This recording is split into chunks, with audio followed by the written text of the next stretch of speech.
The Gift of Forgiveness by Charles Stanley. Chapter 1. Forgiveness and Freedom. You shall know the truth, and the truth shall make you free. John 8:32. Forgive him? Are you kidding? After what he's done to me, I can never forgive him. Forgive me? How could God forgive me? You don't know what I've done. How could I have done such an awful thing? I can never forgive myself. These are the confessions I hear every day as a pastor. Confessions from people who have grown up in churches, grown up with godly parents, and yet grown up without ever fully understanding God's forgiveness and its intended effect on every level of their lives. The tragedy of all this is the bondage people find themselves in when they do not grasp the immensity of God's forgiveness. It is a bondage that stifles their ability to love and accept those they know in their hearts most deserve their love. It is a bondage that cripples marriages from their outset. It is a bondage that is often passed from generation to generation. It is a bondage that chokes out the abundant life Christ promised to those who would believe. That is why I felt compelled to write this book on forgiveness. Only by truly understanding God's forgiveness and making it a part of their lives will people be delivered from this bondage. Only then will they be able to enjoy the freedom that ensues and be able to live the Christian life to its fullest. What is forgiveness? Forgiveness is the act of setting someone free from an obligation to you that is a result of a wrong done against you. For example, a debt is forgiven when you free your debtor of his obligation to pay back what he owes you. Forgiveness then involves three elements: injury, a debt resulting from the injury, and a cancellation of the debt. All three elements are essential in forgiveness if it is to take place. Before we look in more detail at this process, however, we need to trace the sequence of events that lead to bondage when this process is abandoned. This is important because I believe most people who suffer from an unforgiving spirit do not know that unforgiveness is the root of their problem. All they know is that they just can't stand to be around certain people. They find themselves wanting to strike out at people when certain subjects are discussed. They feel uncomfortable around certain personality types. They lose their temper over little things. They constantly struggle with guilt over sins committed in the past. They can't get away from the ambivalence of hating the ones they know they should love the most. Such feelings and behavior patterns often indicate that people have not come to grips with the forgiveness of God and the implications of that forgiveness. Taking hostages. We are all painfully aware of what it means for somebody to be taken hostage. We are outraged when the news of such an atrocity reaches us.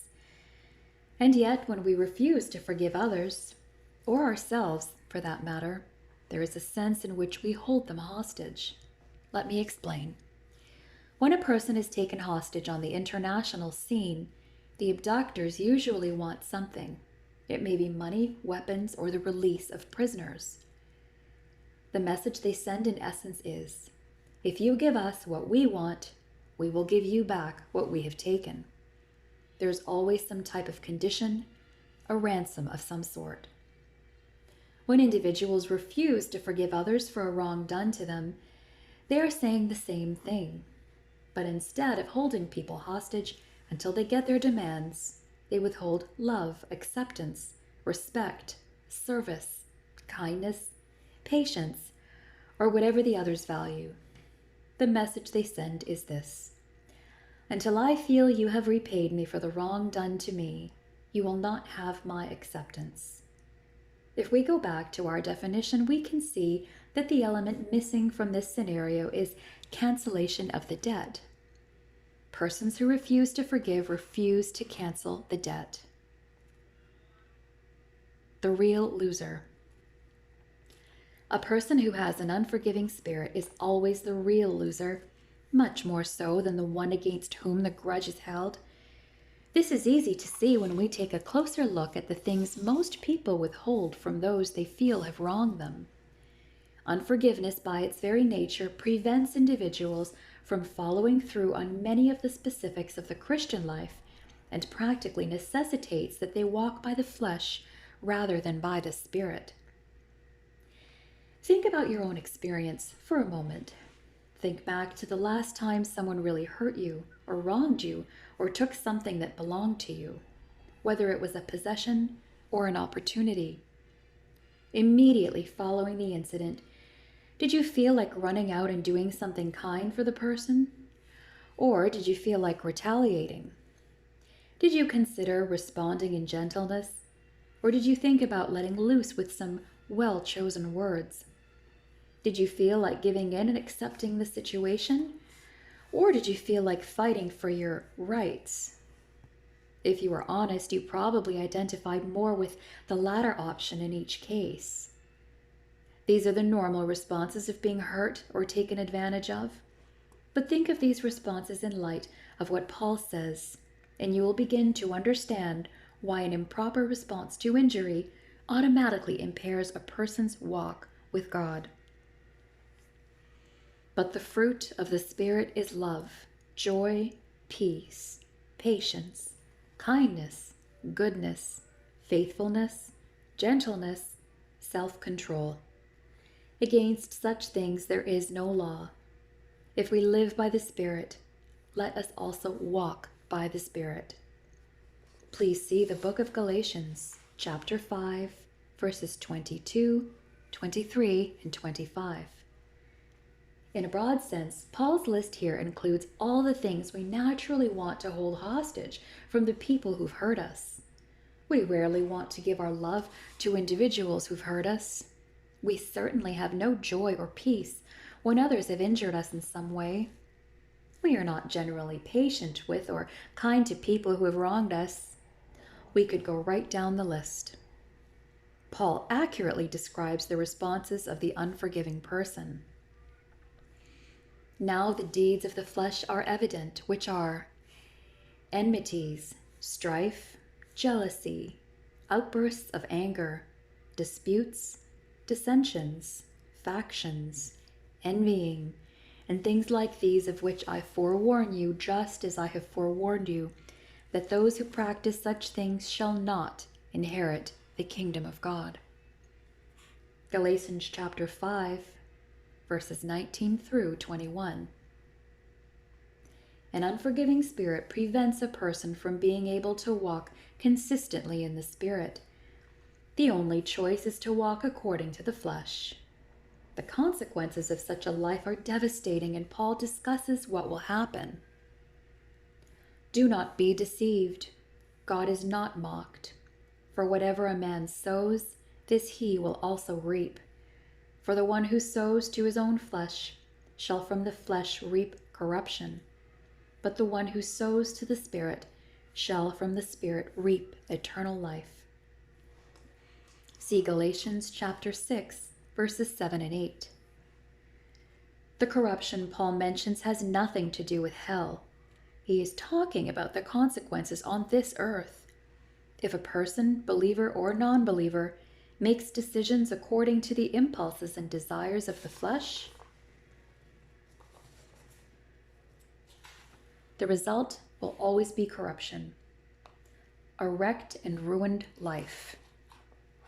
Those persons who have not come to grips with the concept of forgiveness have, by the very nature of unforgiveness, set themselves up to walk according to the flesh.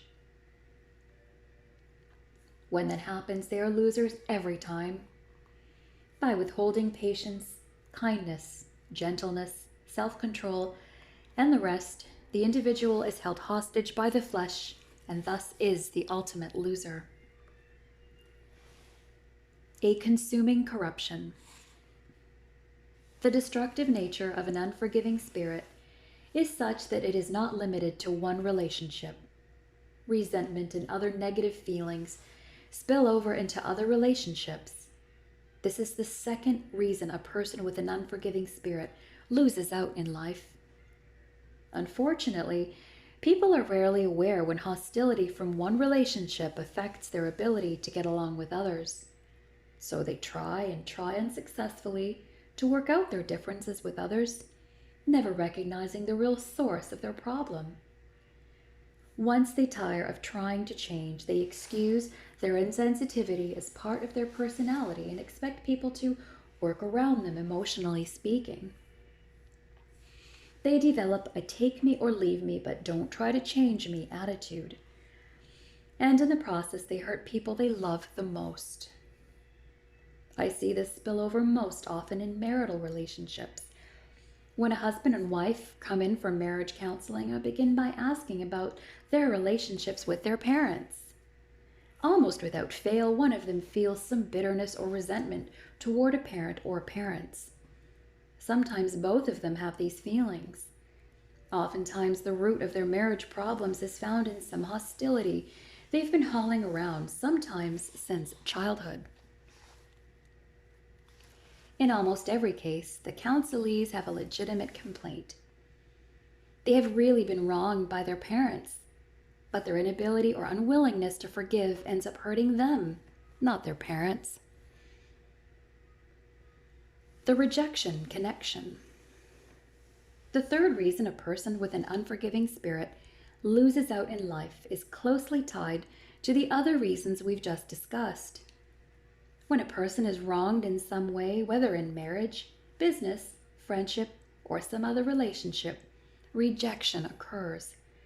The classic case would be when a guy breaks up with his girlfriend because he has found another girl. In her struggle with rejection, the girl swears she will never trust another male. It is easy to see where hurt resulted from rejection. But if we plug this concept into other sets of circumstances, we can see it holds true in every case where forgiveness is needed. The following incident, which set my son and me at odds for years, illustrates how an unforgiving spirit has feelings of rejection at its roots. When Andy was about 14, he discovered he had some musical talents. He began spending a great deal of time playing the piano, primarily by ear. That meant a great deal of pounding chords with very little melody. To me, it all sounded the same. One day on my way upstairs, I stuck my head in the living room and said, "Andy, is that all you know?"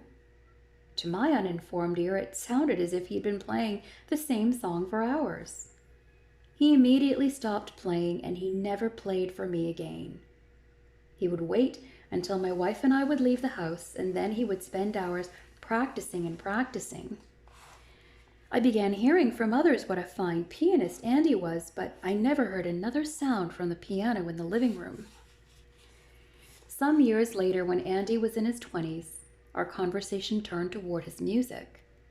He gave me his version of what happened in the living room that afternoon, and he confessed that he had resented me from that day on.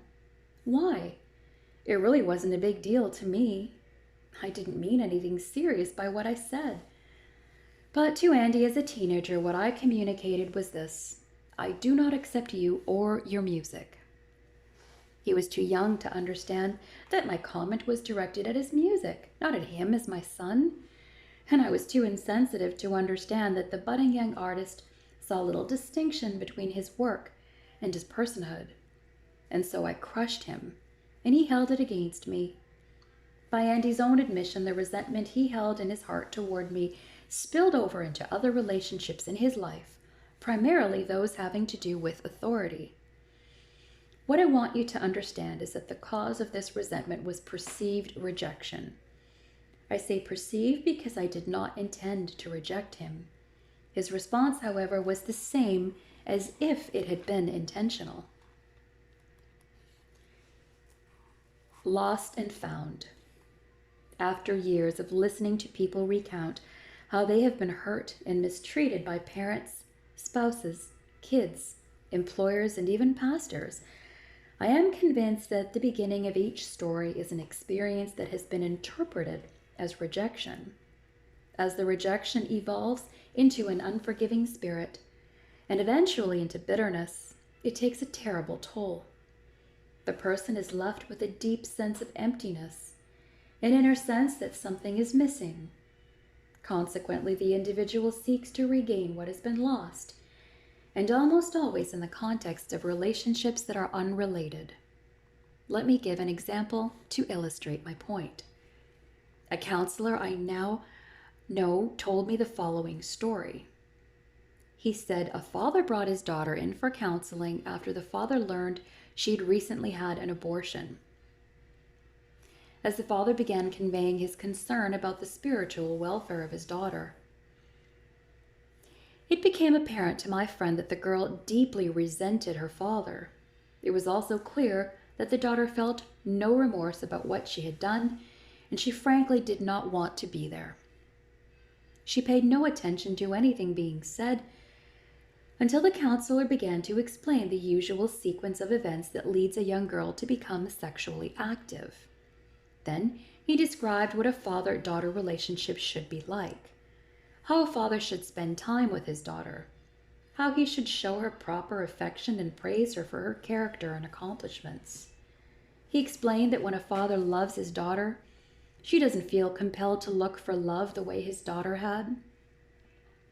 Before he could finish what he was saying, the girl interrupted. Looking at her father, she said, "You never loved me that way. You never spent time with me. You never listened to anything I had to say."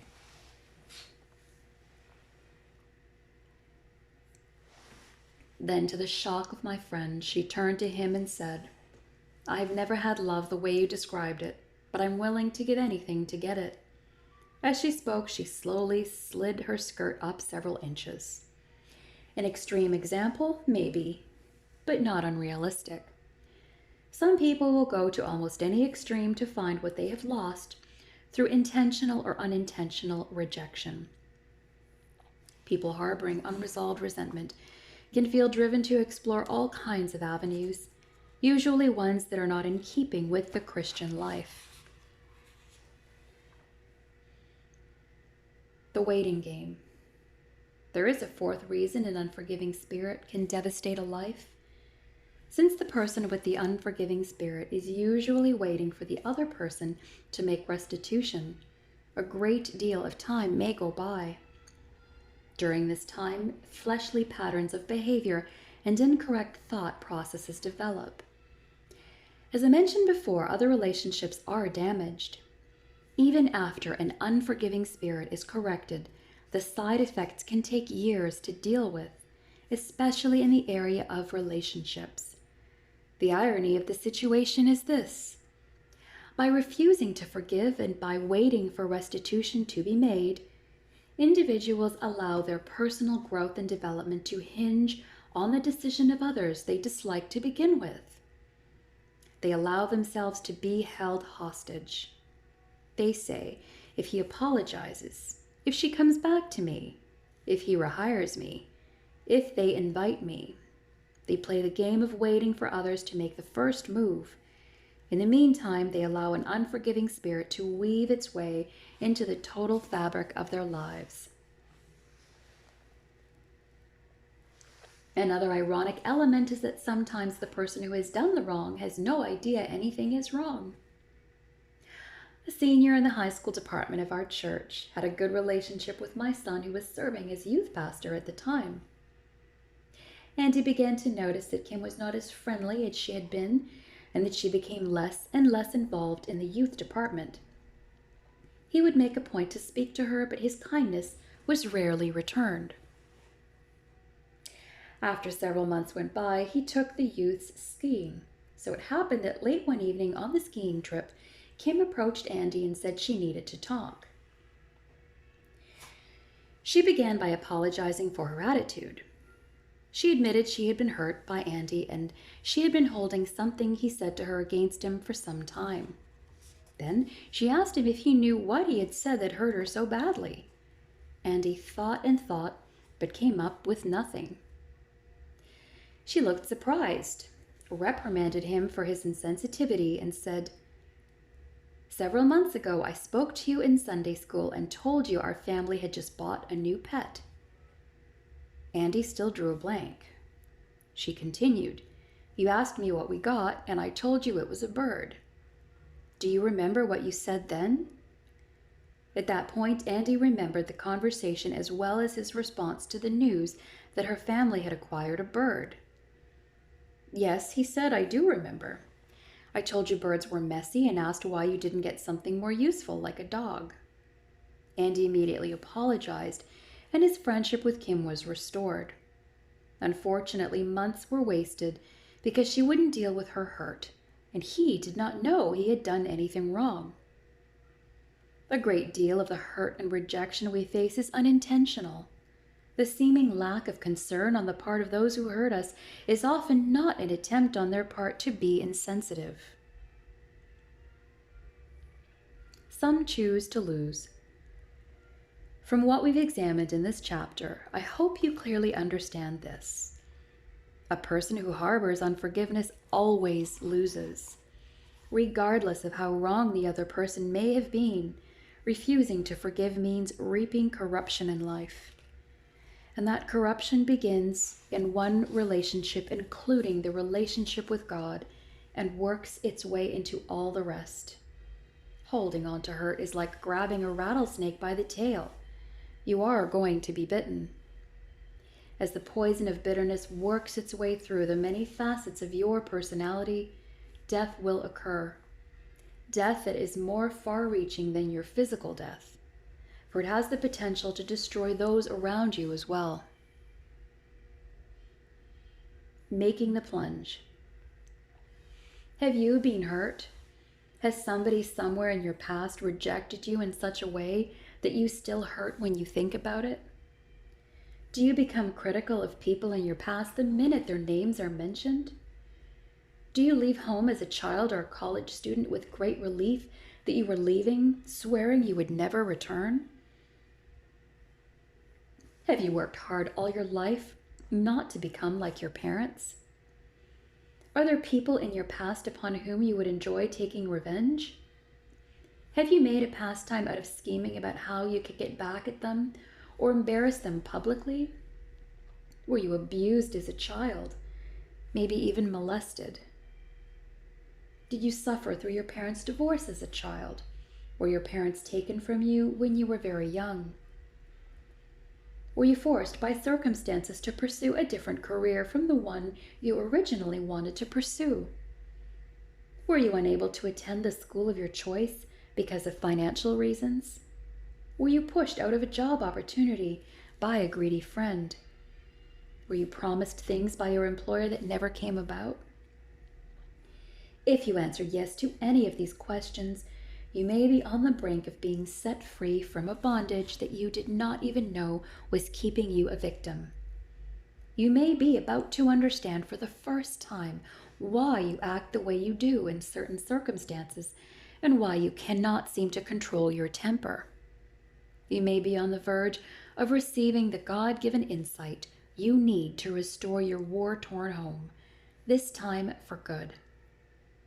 Whatever your situation, whatever has happened in your past, remember that you are the loser if you do not deal with an unforgiving spirit, and the people around you suffer too. I am writing so that you may be set free. In the process, you may experience some pain. In some instances, it may be pain you have worked for years to avoid. Yet the pain is necessary for healing to take place. It is my prayer that you will read each chapter carefully and prayerfully. It is my goal to bring old truths to bear on the damaging experiences of your life. And in doing so, I hope to give the Holy Spirit an opportunity to make you whole. Questions for personal growth. 1. What does the word forgiveness mean? 2. What are the 3 essential elements of forgiveness? 3. Name 4 reasons why the person with an unforgiving spirit is the real loser. 4. What insights have you gained with regard to your past circumstances and your present actions?